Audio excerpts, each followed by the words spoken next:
Sveiciens ČČTV skatītājiem!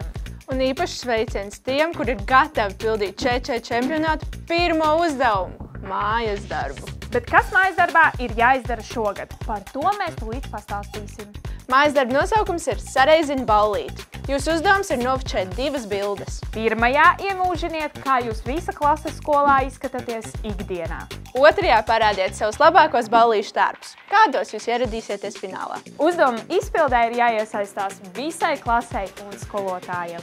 Ļaujiet vaļu radošām idejām. Ģērbieties tā, it kā jūs dotos uz visforšāko ballīti pasaulē.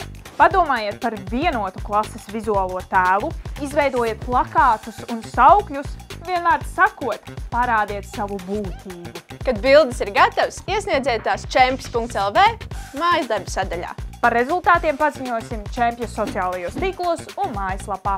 Starp citu, mājas darba žūrija mums ir pastāstījusi dažus knifiņus, kam ir īpaši jāpievērš uzmanību. Uzdevumu izpildē iesaistiet pēc iespējas vairāk klases biedru un skolotāju.